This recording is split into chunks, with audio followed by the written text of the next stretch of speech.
Ha guys, let's get more news about Warriors, but first don't forget to subscribe and leave your like. Warriors major front office strength showcased again in preseason surprise entering Saturday's preseason opener against the LA Clippers. Few would have thought that Lindy Waters 3 was going to emerge as one of the major storylines for the Golden State Warriors. Granted, his minutes came after the regular rotation players were removed from the game, but what still made the most of his first opportunity in a Warrior jersey, the 27-year-old had a game-high 15 points on 5 of 7 three-point shooting, including a crazy buzzer-beating game winner that propelled Golden State to a 91-90 victory. Based on Saturday's performance, Waters deserves an opportunity to play alongside some of the more senior Golden State players. He's the third best shooter on the roster behind Stephen Curry and Buddy Hield, having shot above 43% from three-point range in both the NBA and the G League last season. There. Question is how the Warriors have to much depth on the roster as is, let alone adding Waters into the mix as another viable rotation candidate, while it is creating a logjam and legitimate issues for head coach Steve Kerr. Golden State General Manager Mike Dunleavy Jr. does deserve credit for his ability to find value at the end of the roster. Waters could be the latest in a growing list of low-profile but valuable acquisitions Dunleavy has made since taking the role at the end of the 2022-23 season following Saturday's 1-0 win. Kerr paid credit to the GM for identifying Waters and trading what resulted as nothing but cash for the 6'6" sharpshooter. We liked him Waters in the past when we played against him. Mike Dunleavy did a great job of finding him and trading for him. He's definitely got the skills to play our style. Kerr said fans may understandably criticize the team's inability to land a second all-star over the past 12 months and in particularly over the summer, but it's hard to find fault with what Dunleavy and Golden State have been able to do.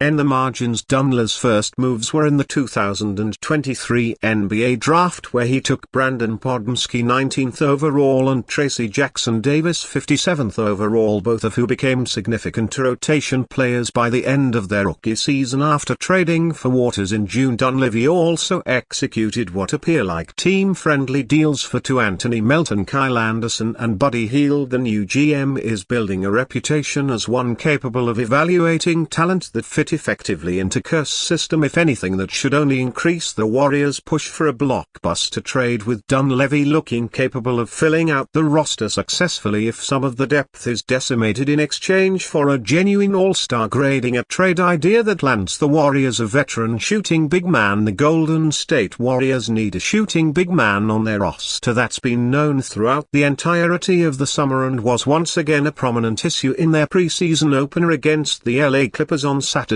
where they shot 11 of 48, 22.9% from three-point range. As a team, it's now been a long-running issue for the Warriors ever since the departure of Otto Porter Jr. following the 2022 championship. Golden State have tried to replace that type of player in numerous ways. We've seen Jitchell Green and Dario Cac on the roster in the previous 2 seasons. They drafted Quinten Post with the 52nd overall pick in June, and the franchise was strongly linked to a trade for Lauri Markkanen before he renegotiated and extended his contract with the Utah Jazz following Saturday's 1-point win over the Clippers. Steve Kerr spoke about trying to get his best players on the floor together. To his credit, he tried a high-upside starting lineup of Stephen Curry to Anthony Melton, Jonathan Kuminga, Draymond Green and Tracy Jackson Davis. Kerr wants another big next to Green, but he also wants to start Kuminga. It's a complicated dynamic that wasn't overly effective against the Clippers, yet that won't stop Golden State from trying it over the remainder of the preseason. Obviously all 3 guys, Kuminga, Green and Jackson Davis, are talented players and you want to be able to play your best players together, but it has to click. We'll keep trying, Kay said after Saturday's game. The need for a shooting big is obvious, even if can't be a star like Markkanen or the recently traded Karl-Anthony Towns. Enter Kelly Olynyk. He's someone we wrote about here on Sunday as a proven veteran the Warriors have had in the interest in during the past and who could be realistically obtainable based on where the Toronto Raptors are going as an organization. But what would it take to pry Olynyk Olynyk out from his hometown team. Let's have a look at a potential trade between the two teams.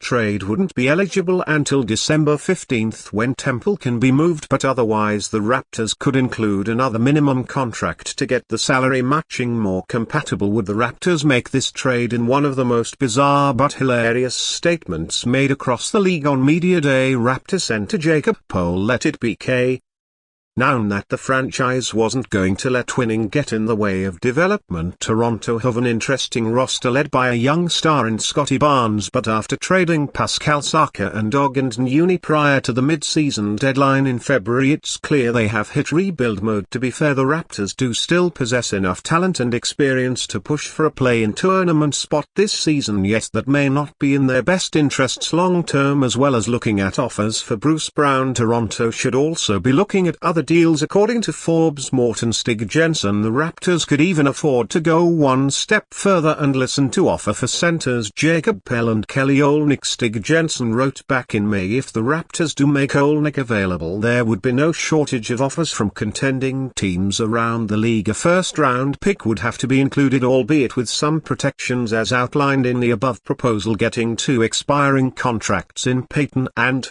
Looney also allows Toronto to open up more financial flexibility heading into next off-season. It's not a perfect trade for them by any means, but their leverage is limited somewhat given Olynyk is expected to come off the bench as the Raptors prioritize their youth this season. How about the deal from a Golden State perspective? Warriors eyeing Raptors Kelly Olynyk as trade target. After preseason, the Golden State Warriors are exploring options for a stretch big man after their preseason opener against the LA Clippers highlighted spacing issues. Coach Steve Kerr's lineup, which featured Jonathan Kuminga alongside Draymond Green and Tracy Jackson-Davis, showed potential but struggled with transition and defense with no viable options currently on the roster, and the recent trade of Karl-Anthony Towns removing another candidate. The Warriors are looking to the Raptors Kelly Olynyk. Although he was just traded to Toronto, Olynyk's experience and shooting abilities make him an intriguing target as the Warriors aim to strengthen